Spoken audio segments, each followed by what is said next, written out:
What's up, everyone? It's Billy here with Strictly Kayak Fishing, and we have an episode with Greg Shoopman. But before that, we have a pretty cool guest because Columbus Fishing, the National Expo, the fishing expo that we all look forward to in Central Ohio. You guys know I'm in Central Ohio. Well, because I have a Buckeye shirt on. We look forward to this every year, and I'm here with Dave Hoheisel. What's up, man? Billy, thanks for having me on. Yeah. So we get like some of the questions we get is like, hey, is like so and so vendor going to be there? What's new to the expo? I don't know why we get time questions, but it's Friday, Saturday, Sunday. We're like, yes. And then Super Bowl weekend, but it's done by 3. So forget about that. You can be the biggest NFL fan ever. You're still going to be home in time if you're in the Central Ohio area. And then the price. A lot of people ask about price. So why don't we start with tell me about the fishing expo a little bit. Like, how did it get started? And this is a milestone for you guys as far as like the number of years. Tell me a little bit about that. So this is our 10-year anniversary, and we're bringing back Mike Iaconelli. And Mike started with us the very first year, and he was pretty expensive then, and he's more expensive now. But he's a great guy. And so when Mike came in, I think 3,000 people. We had maybe 4,000 people the first year. Which, when you start a show, you don't really know what's going to happen, and they were lined up around the building, and it was pretty exciting. And then we had a snow blizzard, and so everybody was kind of locked in the building for 3 or 4 hours. They couldn't leave, and Ike and Ellie packed the house. So we're bringing Ike back, so he's our headliner, and of course everyone knows he's a huge kayak fisherman now. And I bet you when he'll be hanging back there in the back where all the kayak events are, and I'm sure he's going to be talking a lot of kayak fishing with everybody. Um, so we grew from 50,000 square feet, and the next year it doubled in size, and it was so packed, people were leaving. So we had the only building we could expand to was to 150,000 square feet, and you get scared because you're like, man, can you really sell that much space? And we got blessed, and we were able to do it. And that's how it's been every year. And we have usually over 200 tackle vendors.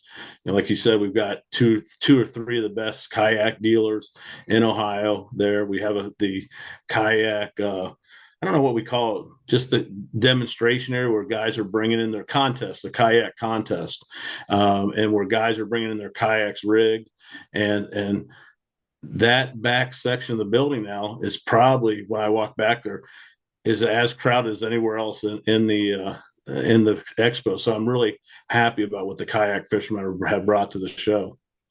Yeah, we absolutely love it. I mean, in not just Central Ohio, but in Ohio in general, we not only do we travel well with the Hobie BOS when they were doing that or the Bassmaster, but Kayak Adventure Series started one, and then we have local trails. We have 4 or 5 local Ohio trails that are just amazing. So we travel nationally, and then we also show up every time. We love it. I don't know what it is about Ohio. We love fishing and we love kayak fishing. And I think part of it is the community. Again, I can leave one area and go over to another, a competitor and talk with them. And, they just welcome you in, and it's pretty amazing. But you And I talk think about we have some of the best. Don't we have some of the best? Like had national champions. Like we have some of the best kayak fishermen in the country right here in Ohio, don't we? oh, absolutely. Yeah. And we Yeah. have some that have moved in from out of state, but they're here now. So we have them. But yeah, we have even going back, 10 years or whatever, we've had some, and people come and go. But yeah, the group it's a solid group, man. Um, and I love that Ike and Ellie was fishing out of that Ike PA 14 that he had. It was the red one. And what I appreciate about Ike was when he went out there, he was still Ike. He was still screaming. He was jumping around on the kayak, on the front of the kayak. And then he was really honest about the challenges and how different it was. He could have pretended like it was easy or it was whatever, but he talked about the challenges. So that was really cool. Um, Kind but of funny stories.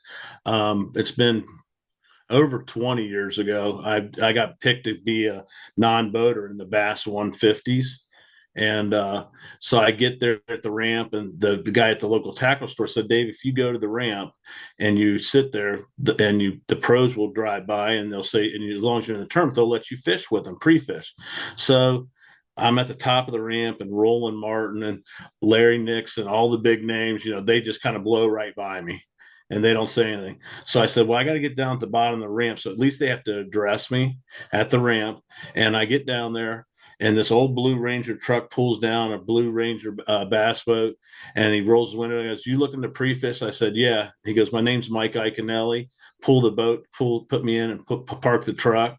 I get in the boat. He says, "My name's Mike Iaconelli." Hands me a crankbait. He goes, "We're gonna have a ball." And so I pre-fished basically 3 full days with him. He wouldn't unhitch his boat. We went to dinner, and that guy fished from 5 o'clock in the morning till 7 o'clock at night. Never took a drink of water or a bite of a sandwich. And we were catching like fours, fives, and sixes. And he catches this 8.5 pounder, and he starts screaming like you see him on TV. And so he's that high strung. He's so focused. And that's when I realized I was like 24. So it's 25 years, easy, 25, 30 years ago. And that's when I realized I better keep my day job, because I had eaten 2 subs, a 12 pack of Diet Coke, and about 5 o'clock, I'm like, please let me get off the water. And he'd said, man, I wish I could fish one more hour. So yeah, I'm sure the challenge of this kayak fishing, you're going to see, he's going to put a lot of time into it. Yeah, that's funny. In the kayak world, we have Drew Gregory, Yes. who's always been at the top, and he has a Campbell's soup clam chowder with the pot. He'll pop the top on the chowder and then just drink it, and then throw the can down in his boat, and then just keep fishing. And I'm Yeah. like, I can't. I'm with you. Like, give me a sub or something. So Yeah. It's different. So, but as far as like the expo, things I want to highlight that I think people want to know, you're talking about times and dates and stuff like that. February 7th through the 9th, so it's coming up next weekend. The show opens noon to 7 on Friday. 10 to 6 on Saturday, 10 to 3 on Sunday. We do have a special 10-year VIP ticket.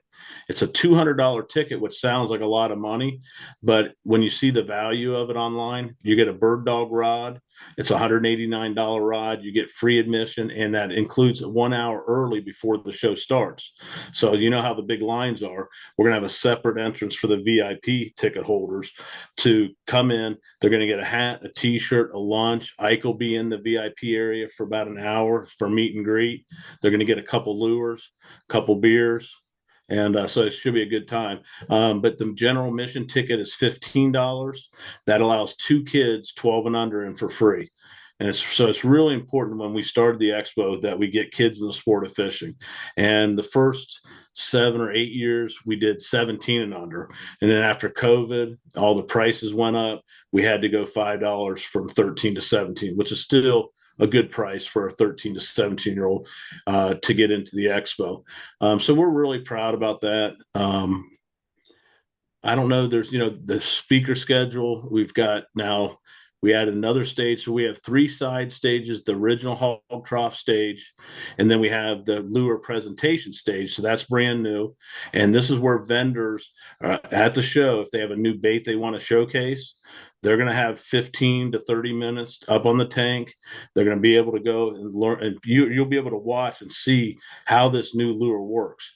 Because a lot of times you look at them in the package, you're like, man, that looks really cool. But if you could actually see it in the water and how fish react, I think it's going to be a pretty neat feature this year to the expo. yeah, I can't wait to see that. And then it's in the back, like near the rigging station and all the Yes. other. Yeah, it's in the back there. Yes. One of my favorite things is the concession area Yes. because you can stay all day and still get some food. Yeah. And then this is gonna sound someone's gonna roast me over this one, but I buy pickles every year. I don't care who you are. I buy the pickles. Um, Is that from the crazy cucumber, or is yes, that? crazy Yeah, cucumber. Yep. she will have a line. We have to kind of strategically place her where her line can kind of run out and not affect anybody else in the show. It's crazy how good her pickles are. Yeah, and then I thought I was like samples. You can get samples. I'm like, oh, this isn't going to work out well for them. And then I walk away with three containers of pickles. Yeah. No, I So, agree.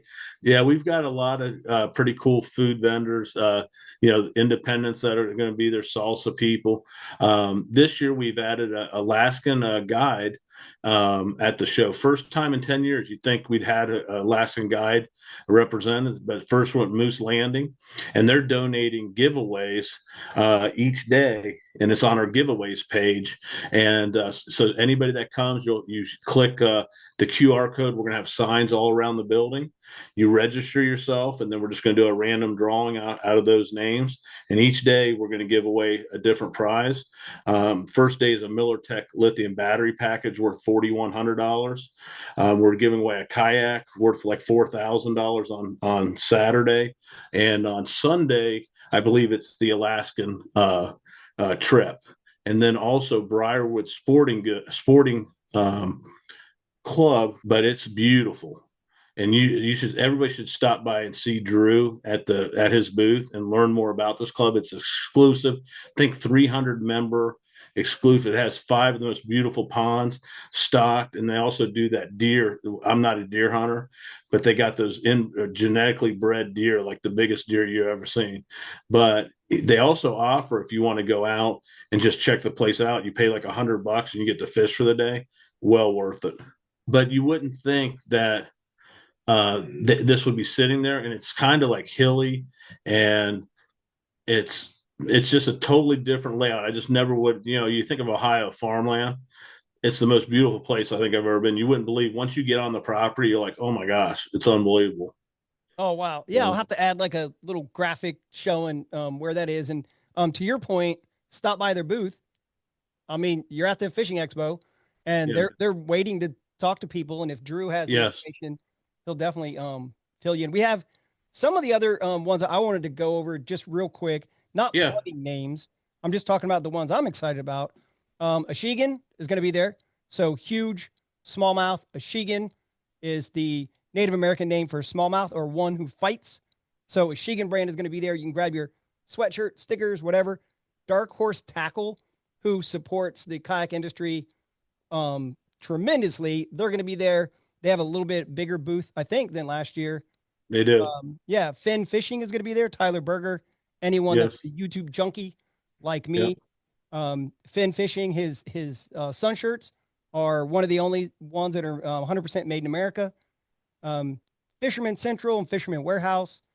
Fisherman Warehouse, you can get the don't they do the expo only little Big jobs? Josh. Yeah. Yeah. Yeah. So every year they come out with a brand new color just for the expo.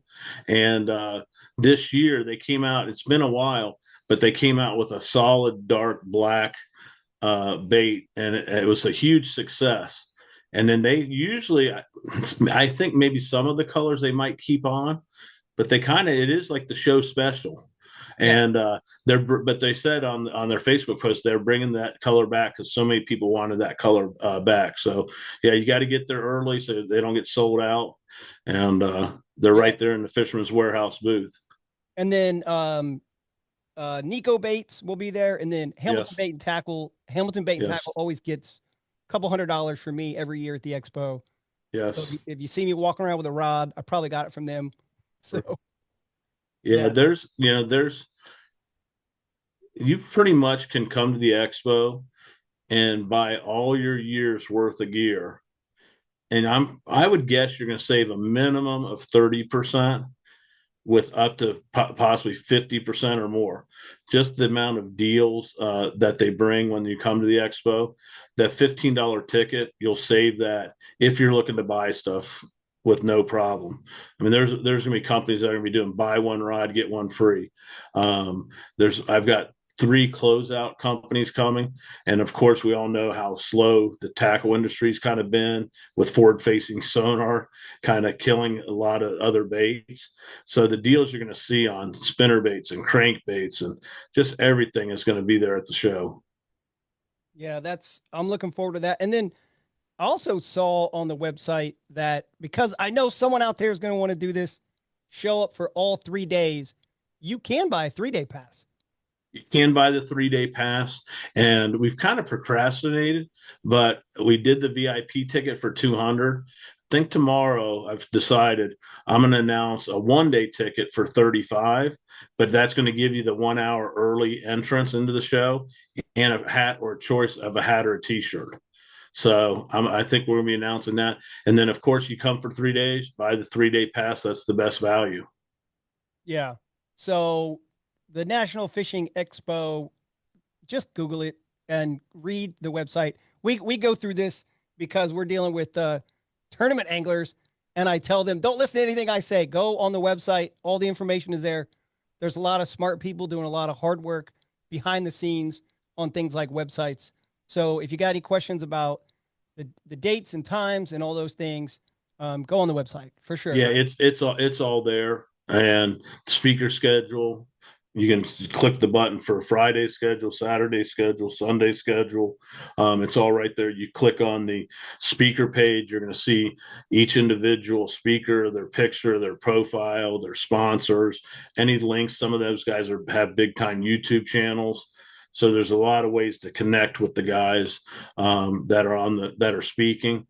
And one question I had just recently was, I've been promoting the VIP ticket, how Ike's going to be in the VIP lounge area, but he's going to be on the floor. So he's just going to be 1 hour each day in the VIP party. The other times he's going to be walking around, he's going to be talking. I don't want people to think, oh, that's Mike Iaconelli, I can't go say hi. Go up there. He loves to talk to people, and especially kids. He will sit there and talk for a kid for 15, 20 minutes until the kid does not have another question. So you could be standing in line. If you see him talking to kids, it could take a while to get to him. But and that's how all the speakers are. We got Russ Bailey, brush pile fishing. So if you're a crappie fisherman, I've got the best walleye guys speaking, best kayak fishermen. So it's a neat show, and I want to thank everybody for the last 10 years who supported the show, who come back, and every year on the comments they say, I love this show. That means more than the money. I didn't start this to make money. I started to produce a fishing show that I wanted to enjoy and get kids in the sport of fishing, and then it kind of turned into a business. But if it wasn't for everybody all together, this show would not be what it is. Yeah, man. When you talk about Iaconelli, I think about um, Charlie Woods, Tiger Woods kid golfing, Yeah. and I look at Iaconelli's kids, and I'm like, all right, y'all get ready. I think we're gonna be looking at the same thing there, right? No, exactly. And then I keep talking a lot about Ike, but I also have Fred Rubanis coming, boom, boom. So he's also my headline bass speaker, and his son is now competing, I think, on the Opens, and he's top of the line. And Fred says he's better than him, and he's only like 18 or 19 years old, and he's gone and traveling with him on the pro tour.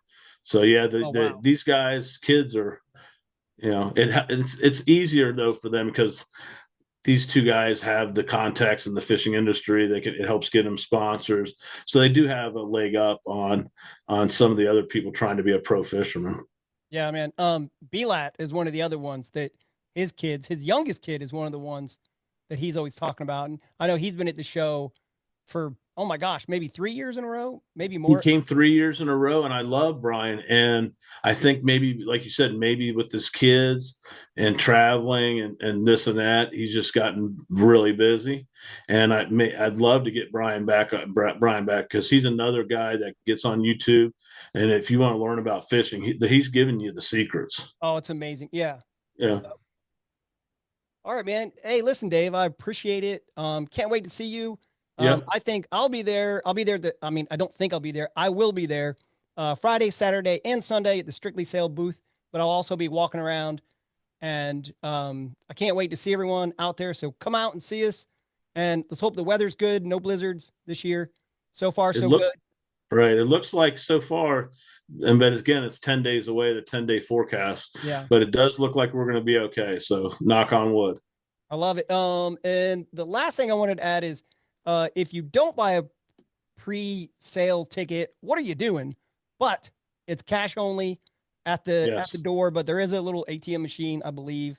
that's correct. But you're gonna pay a fee. So bring cash if you plan to Yes. wait in that line. But If the line Yes. gets longer and you've bought a ticket ahead of time, don't be intimidated by the line. Don't walk back to your truck. Um, the line moves pretty quickly because people Yeah. pre-sale. Yeah, we move them as fast as we can. And when you do the pre-sale, then we're just scanning your phone. So just have the ticket, have your QR code on your phone, and come in and we scan it. And but we get everybody through the door pretty good. Yep. All right, man. I appreciate it. I told you I wouldn't Yep. keep you that long, so can't wait to see everyone. Come out to the expo. See you guys Friday, Saturday, Sunday next week. Thanks, Dave. Thanks, Billy. Thank you, Billy. Bye. Bye.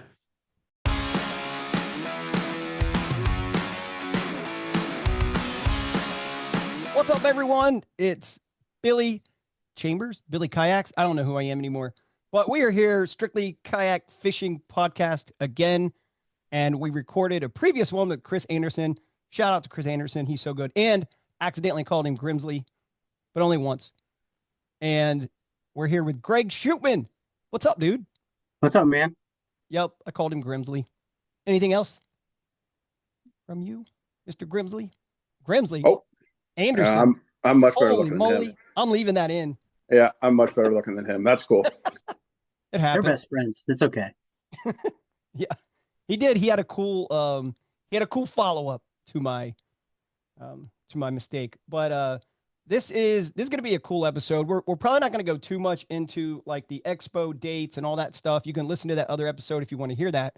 But I'm really excited for the Columbus Expo because it's a really good one every year. It's huge. And that is going to be February 7th, 8th, and 9th, Friday, Saturday, Yep. Sunday. Sunday is Super Bowl Sunday. It ends at like 3:00, so you don't even have to worry about that. And Greg, you're going to be at the expo with a microphone. Yeah, I am. I'm going to be doing a couple seminars on Saturday. One seminar on Saturday and two seminars on Sunday. Saturday's 2:00, and then Sunday will be 12:30, and then again on 1:30. Nice. And I assume because Team Shootman Power Fishing, all the memes, all the posts with frogs. Have you ever counted your frogs? Anyway, let me finish my sentence. I assume you're going to be talking about flipping, punching, frogging, that kind of stuff. Yep. Places that are hard to get to, but high risk, high reward stuff. Basically, what I have done for a really long time. I mean, I don't want to go out there and talk about things I don't know, so I pick the things I know the best about. Do you know how many frogs you have? Yeah. So I actually counted them. I laid them all out, trimmed them all up. I think right now, in the original video, I had 75, but I found 7 more. I have 82. Not including my toads. So I have 82 skipping frogs, hollow bodies, and popping frogs of like tournament quality frogs. Yeah, 82 actual frogs that cost probably a good amount of money. But a couple. I'm kind of thrifty. When I went to the classic last year, I found a bunch of the Bobby's Perfect frogs, which are like $10, $11 frogs for $2 a piece, and I bought 20 of them. So nice. So I'm very trendy. Like it hurts my soul to spend 10, 12, $15 on a bait, but I still do it with jackhammers, so I don't know what my problem is. I might be the perfect person to have this conversation with because I'm not, so I throw like the ribbit frog if I'm throwing a frog. I have thrown some hollow body. I threw one for like an entire year, and then someone said something about trimming the legs. I was like, "What are you talking about? Why would you trim the legs? Like it comes like," and they're like, But my question for you is, like, the fish sees the frog from the bottom. Yep. So like all that paint, all that like that's going on top of the frog, that's to sell me more frogs, right? Absolutely. There are some. I'm really picky. I like and this is not a plug, the snag proof frogs. The greatest thing about those, in the box you can turn it over and you can see the belly. And snag proof is really good about painting the bottom the same color as the top. But you're right. You see white, black. I like to use chartreuses, the blues, all sorts of stuff. And a lot of it is like a visual thing for me. So, if I'm in like really like bright green stuff, I'll throw something that I can see, because you get bites that you can't necessarily, you hear them, but you don't see them as well. And the frog's still there and you set the hook, well, you missed your fish. So, and plus, I mean, they do a great job because I like the way things look like anything else. If I like that hot pink and yellow frog, I'm going to throw it and I'm going to pretend like it's the best one. Yeah, I think my rivet frogs are a lot of them I throw have like pearl, I think is Mhm. the color. Yeah. So it's kind of a white. Some of them are like have like a pink color to them. But a frog, like, aren't most frogs, their bellies are just white? Yeah, white, kind of brownish, but I'm not always really necessarily trying to mimic a frog. A lot of times it's a bluegill, a shad. The yellow ones, early in the spring when a lot of the little ducks and things are starting to float around, that's what I'm thinking of. If I see ducks out there swimming around, little tiny creatures on top of the water, turtles, like that's the kind of stuff I'm trying to imitate, not necessarily a frog, so to speak. Yeah. I was fishing with Ryan Parker one time and we went to this like backwoods place. I couldn't even get there again if I wanted to. And there were swans and I noticed there were like three little baby swans and they were all like in the corner with listen, a swan does not get eaten in this story. So everyone calm down. I was But excited. but I noticed Nature. when they moved from one spot to another, the little swans like climbed up on the mom's back Yeah. or the dad. I don't know. It might have been dad. I don't know. There were two big swans, but all the little ones climbed up on them. And I was thinking to myself, like, I bet that's so that, a big bass doesn't come in. Pike too. Pike love things like that. Those are some good videos if you ever like go on, TikTok, Instagram, whatever is your jam and reels. Don't want to leave anyone out. And those blow ups with people throwing like the little ducks and stuff like that, those topwater blow ups are insane. I could watch those videos all day. Yeah. And I actually this off season, I kind of have a new bucket list fish. I want to go frog fish for some snakehead. That is a really popular thing that I had no idea about, and those things are super violent. I know guys catch them down south all the time, but it looks like fun. Yeah, I think they're in like I fished for them in like Miami, so they're obviously like way south. And then I think they're in a river, yeah, in a river like in Maryland or Virginia. And you know what? Maybe both, because rivers tend to do that. Um, but they're super invasive. And we were throwing like a buzz bait. Yeah, it was a buzz bait from Venom Lures makes one that has like an inline spinner kind of, Yeah, but it's a top water. What's that called? Anyway, and it had a toad trailer I and it remember comes those. with it. Yeah. What are those called? I don't remember. Yeah. They were really popular. They're really nice. They don't get hung ever. There's a good time to say, somebody put in the comments, what is the name of that? We could Inline take two buzz bait. seconds and Google it, but put it in the comments. We were talking a little bit before we started recording, and I do want to bring up something that's the difference between our setups that we have. But before I do that, I have a little bit of housekeeping to do. I wanted to give a huge shout out and a thank you to Brad Lehman. He he's been saying for a couple years, like, hey, if you ever need help with the measuring, with OKF and with BKFT, he said it too. And I was like, okay, cool. Last year, life gets in the way. Maybe I overcommitted with some things. So life, work, all the fishing things, and Brad helped out more than once. So thank you to Brad. Josh Nickel is another one. Greg Shoopman. So to anyone who's ever stepped up and helped out, we all know this is all volunteer stuff. So thank you. All right. Back to the regular program. I have a PA-14 and I put a motor on it. So I have the pedal drive and a Torpedo, and it's really heavy and I load it down and I love it. I don't want to change the way I fish. I absolutely love everything about my setup, but I do have smaller boats. But the reason I want to bring this up is because you have a very simple approach and it is very successful. You've caught a lot of fish, a lot of big fish. So for anyone that's like just getting into kayak fishing and you see some of these other tournament boats and you think you have to have live scope and you have to have all these graphs and you have to spend, you know, 15, $20,000. Oh, I need a trailer. Not true. Would you agree? Absolutely. I think that's one of the beauties of the sport. And it happens even at the biggest levels. But I like to go places where other people can't. Um, just because and it's an experience thing. And yeah, I mean, there are tournaments. I'll tell you what, there are tournaments where a PA 14 that can motor all the way around. That's going to be the most efficient, best way to go. It depends on the lake. And then there are tournaments where there's no way you would ever catch me in something that big because I can't get that thing over the side of the bridge and down on, in the launching area I'm going back in this stuff where, my primary thing, I use a paddle and a push pole. I mean, I get places where I have to load kind of light. I have to lay rods and stuff down to get back in there, and I always come back filthy. It fits my personality. And I don't even have a graph. I mean, I have one, but I don't ever run it. It's more for mapping and contours. But there's no need to get, and everybody does, but no need to get intimidated. We've all started somewhere.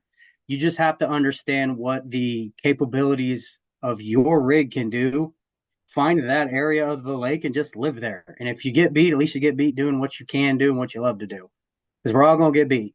Even you go out there in the middle. If I go out there and try to run around with everybody, I'm just going to get torched because I don't have that capability. But it's not really my personality.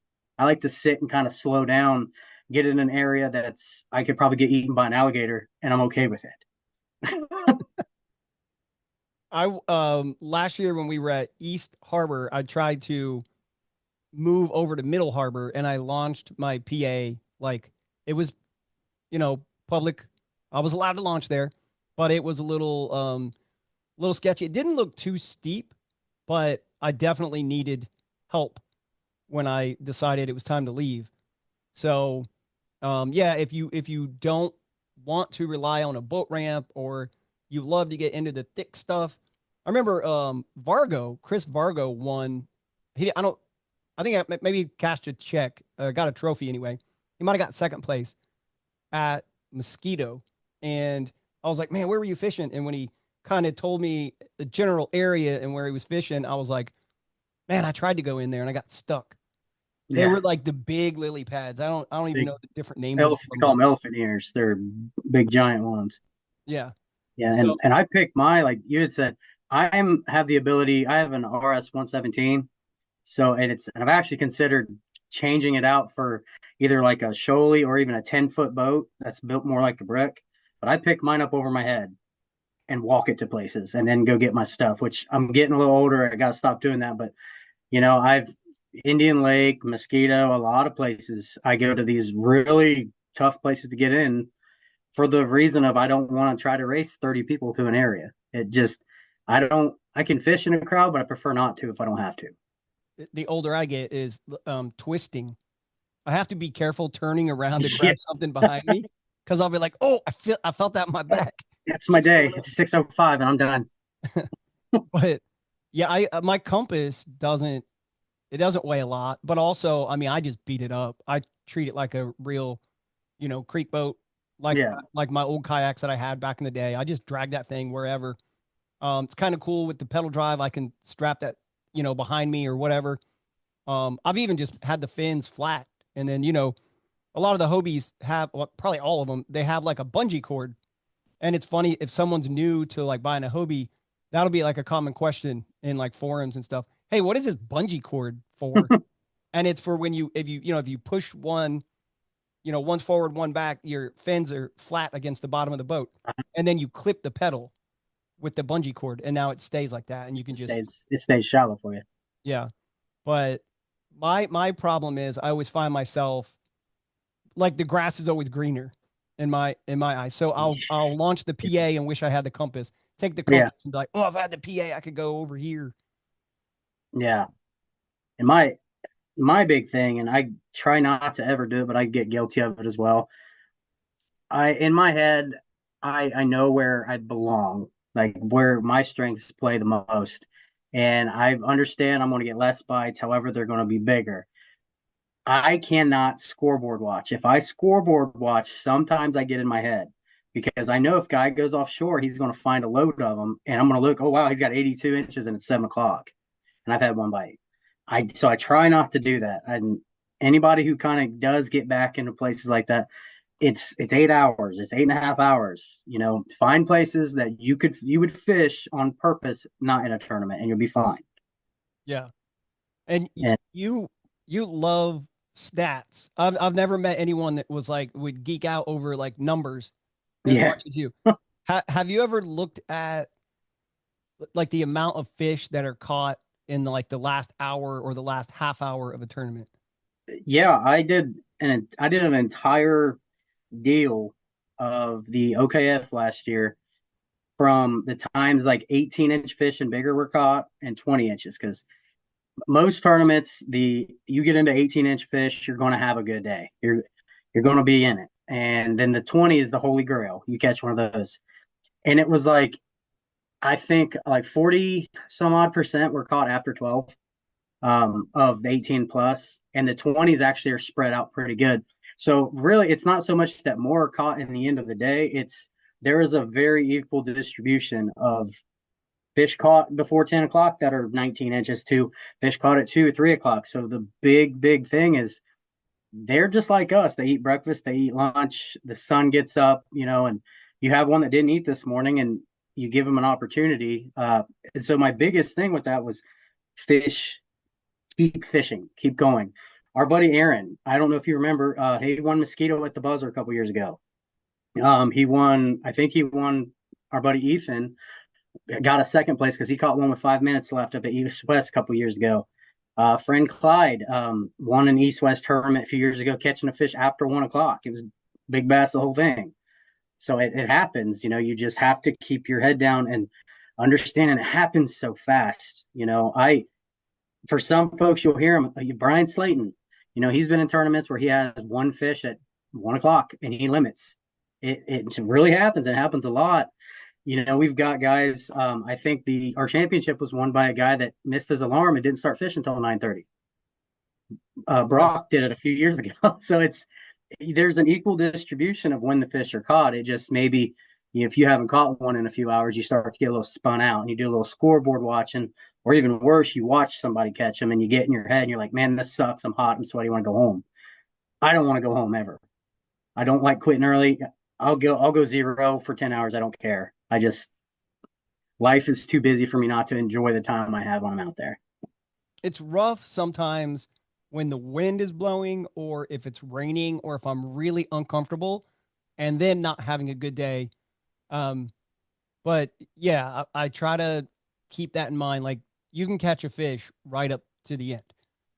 Do you do anything with your boat? Cause like I'll take my measuring board and my catch board, I'll put it like in front, like I'll lay it down in front of me as if I'm going to measure a fish right now. And then I keep fishing because I know if I catch, I'm going to boat flip it and then take a picture.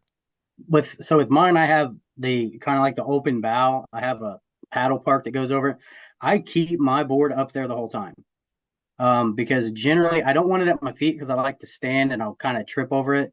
But I always in my head, and this is the numbers thing, I kind of get in my own head about, hey, the more time I spend messing around with this, that's 1, 2, 5, that's 10 casts that I'm missing.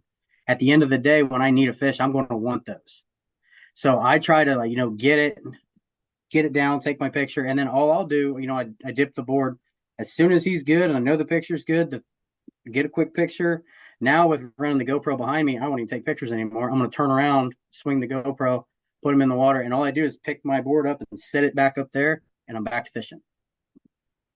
Nice. And I just it's all right in front of me because I did the whole thing about storing it behind me and that. Well, you get down to the point where you're like, okay, I need 2. Well, now you're fumbling around and your identifier falls off in the water and you're back here, and it's just keep it in front of me. Yeah. Do you use a net in tournaments? I have one. I'll say this: if I'm flipping, if I'm frogging, they never touch the net. If I'm sitting down, I will. If I'm sitting down, and I'll get one close. Most of the time, though, if it's something with like a big vertical deal and I need to get them in, I don't use it. Um, I do use it with moving baits. It just depends on the day, really. I probably shouldn't, and I know people are going to freak out. I use heavy enough stuff. There's not been a fish I can't boat flip, and I don't boat flip them and let them flop around. I try to put them in my lap.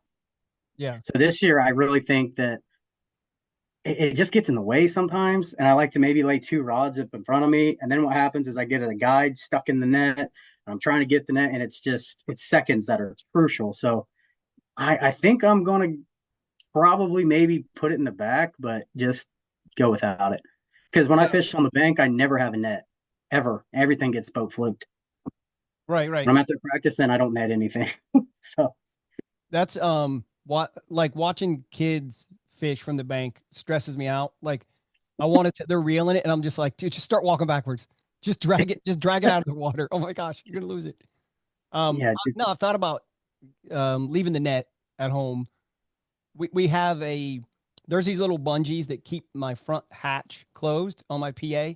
There's like little knobs where the bungee clips on, and my net will get caught on that at least once in the turn. I'll pick yeah, up the net and the net doesn't lift. It's stuck. And I'm like, you have to shake it while you're, yeah. you know, Mine gets stuck where that you have that cover for the paddle park, and you have those little black clips. Every once in a while, it'll do the same thing, and I'm like, you know what? I use it for if you throw treble hook baits, use it. You don't need to be trying to boat flip. That's bad juju. that's You have bad. Yeah. single yeah, you have single hook baits. You know what? Send it. Just a couple things. If you're going to boat flip, you want the fish coming towards you, and preferably if you can get them on top of the water. Once you get them on top of the water, they don't really kick so bad, and it's just you kind of reel down. You could practice this at home. You know, get you something that has a little weight to it. Get you a Kroger bag, put something in it, reel it across, and get used to the motion. It's one motion. The last thing you want is the fish to take off to the side and you try to boat flip it. Well, now it looks like a tether ball. Like you don't want that. But it's just another mechanic that you do. And I've done it for so long where and some people are like, oh man, you know, I have more trouble trying to get a big one to get them in the net as opposed to just reaching down and grabbing them or just scooping her up in. Yeah. If I lose one on a net, I'm going to throw my net in the water. I'm going to tell you that now. I drop it. I try to put it down there and it's flipped over. It's just I'll probably not use them this year, and I'll come back to this and realize I was an idiot. um, what about, well, hold on. I was thinking something else. I was watching a video once where the guy was just burning the fish in and then he boat flipped it. And like you said, the momentum is a thing and momentum, but being able to flip on either side of your kayak because Mm-hmm.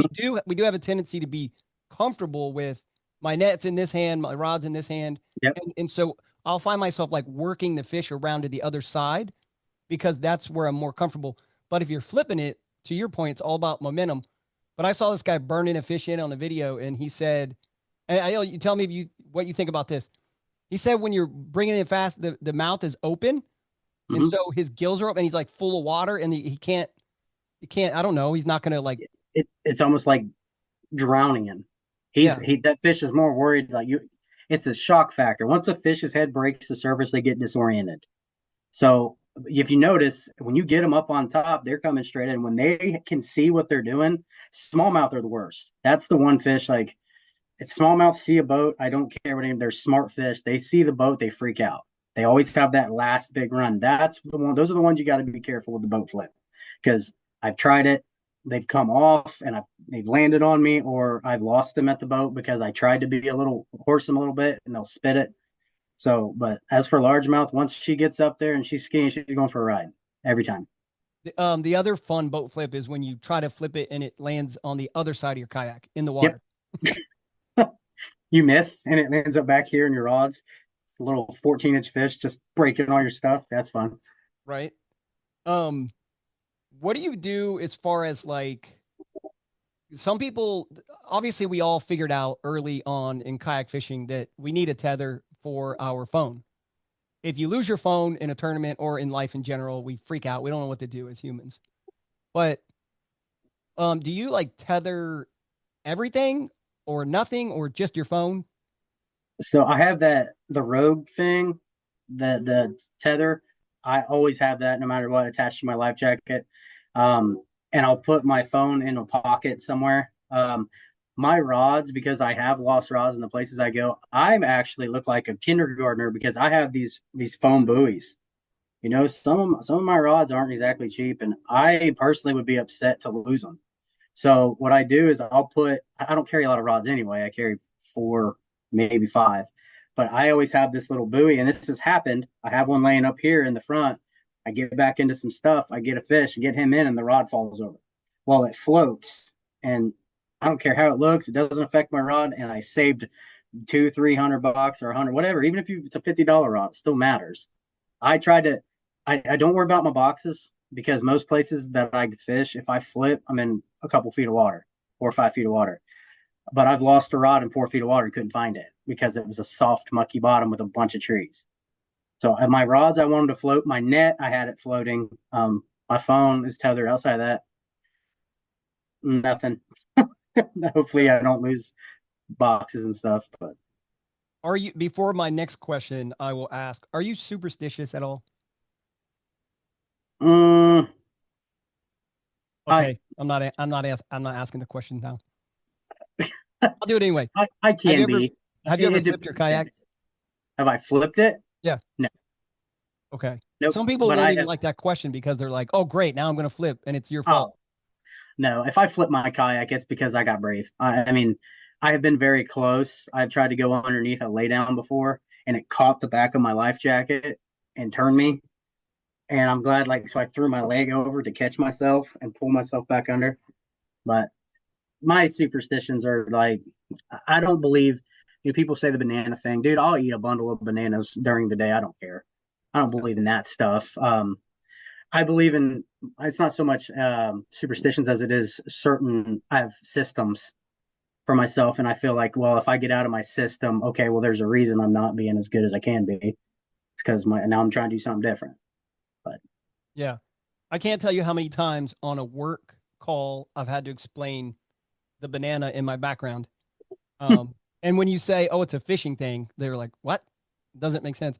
Someone told me, I forget who it was. Someone told me that like the superstition might have been when they would bring bananas on ships, come like overseas, like old, I don't know what old means, 1500s. I'm a yeah, moron. That they would like there would be spiders in there, and the spiders could, yeah, I don't know if that was it. I'll have to look it up again. Where do you think the banana thing comes from? I honestly, I think there was probably a guy that was struggling and just munched on bananas all the time. And something bad happened to his boat, You blamed it and on the bananas. he absolutely, because it's never our fault. And I'm like, no, something like that. Or he did so well in this tournament, a co-angler showed up with bananas and he zeroed and he blamed the banana. I mean, Yeah. if they have magical powers, then they need to hurry up and work on me because I've never noticed it. I thought it would be funny one time at East Harbor to put bananas in some anglers' boats. I bought like a bunch of bananas and it backfired on me. I'm not 100% sure who it was. I have two or three suspects. Someone took the banana that was in their boat and put it in my crankbait box and like smashed it in there. So I went to get a crank and it was smushy crankbait. So I'm willing to fish a tournament in a banana costume to show how little I care about the banana theory. yeah. Well, and then we had the on Gold the bananas. yeah, we had the golden banana. Yeah, we would give the golden banana away. We should bring something like that back. We need to bring that back because we had some people earn that award. Yeah, for sure. My favorite is, I mean, I don't want anyone to get hurt, so don't get hurt. But my favorite is when people slip at the ramp. It's like, okay, the ramp goes underwater. It's in the middle of the summer, and you can see the ramp is green. What do you think it's gonna? This whoop right on their backside. And it's 6 o'clock in the morning, and they're now all of a sudden they're cold when it's going to be 80 degrees that day. Yeah, yeah. So many good stories. That's one of my favorite things about like camping and just getting away from tournaments and just sitting around with people. A lot of those stories come up where people Yeah, talk about whatever, or even if it's like Hannigan, he got second place at Alum one year, and I don't know if he brought the wrong rain gear or he didn't bring any rain gear at all, but his wife had to meet him somewhere and give him some rain gear. And I don't know if that's like golden banana worthy, but it's kind of a cool story. And then he overcomes that and gets second place. Yeah. Yeah. And it was raining that day. It was like many of our tournaments. Yeah. Yeah. Invest in some good rain gear. I saw someone online asking for advice on like some reasonably priced. And I will say that I had a pair of Frog Tog rain gear, top and bottom, that I think I used them for 2 or 3 years, and they held up. The zipper finally like gave out or something, but staying dry is so important. Yeah. I've actually looked. I've had frog dogs, and my thing is I don't even need waterproof. Just give me some water resistant stuff. I understand if it's pouring, I'm going to get a little wet. When it really matters in the colder months, like you don't want to be out there in late March, early April, freezing. But you can spend whatever you want. I mean, that's up to people. I'll go get $100 pair of frog dogs, and I've had them forever. I still have like from the movie I have a Georgie rain suit that's yellow. I'm still waiting to bust that bad boy out. I'm gonna tie a red balloon to my kayak when I do it. But it's not insulated. It's cold. They suck, but they keep me pretty dry, except around like my neck and my hands. Yeah, that could be your banana costume. Well, I have a Kokatat semi dry suit, and they're not, not that anyone listening like thinks this, but I'll say it anyway. It's not to keep you warm. Like you have to layer underneath. That is to keep you alive. It's going to keep you dry. Dry. It's going to reduce that shock factor. Go look up. Chuck Earls talks about it all the time, and he's a huge. He's like a national treasure to the kayak community Yeah. for all of his work that he does around cold water safety, and yeah. So I've seen guys go, and I've done it. I've put on like like hunting gear and boots, like, and gone out in the spring because I think, well, I want to be warm, and I just didn't know. I was just uninformed. Yeah. And when you're messing with your life there, and people don't understand hypothermia until you've ever experienced it. It's rough. And Chuck, he actually the things he teaches saves lives, and there's nothing more important than making sure you can go home to see your family and then go fish again. There ain't one fish out there that's worth your life. I don't care what anybody says. Yeah, and speaking of Chuck, he wasn't on our show notes, but we brought him up, so he'll be at the expo again, I'm sure. And if you've ever wanted to kayak fish on Lake Erie for some walleye, I mean, he full-time guide. Yeah, he's a man. Yep, and he will put you on some walleye. I even went out once where I didn't really do very good, and he gave me all of his fish to take home. You're allowed to do that, right? Yeah. Yeah. You just have a limit. Yeah. The fish don't care at that point. Yeah. I didn't take home more than I was allowed. I'm just saying I didn't catch enough fish. I think I caught 2. But we were on the fish. It was totally my issue with the yeah. And then I didn't have a motor. He towed me back. So going out with the guide it's kind of fun. It's like different than the kayak tournament. There's like so many rules. And if you're first getting into it, it can seem a little overwhelming, all the different rules and everything. So just going out to either fun fish or going out with a guide can be a lot of fun. Yeah. And anybody who's listening, especially expo season, I love expo season because everybody's excited about it. Competitive bass fishing, there's been times when it's gotten black eyes because of the way competitors act towards each other. Doesn't happen especially in our league, and it doesn't really happen in kayak fishing very often. I know for a fact I love learning from the other guys. I have no problem. Like they'll help you, they'll show you things, they'll tell you places to go. I've seen guys in the middle of a tournament. He goes, "Hey man, that's a good job." He's like, they'll talk to somebody, catch them on moving stuff, without this divulging information. You know what I mean? Mm-hmm. We're here to help. We're not fishing for life changing money, and don't ever feel like, man, I can't compete with this. Everybody's at a different stage. Just ask. Best friends I've ever made in my life, on God, is this community. I've been all over the world, done a lot of different things. The fishing community is amazing for just me and my family. and you guys are my best friends, every one of you. So You know what?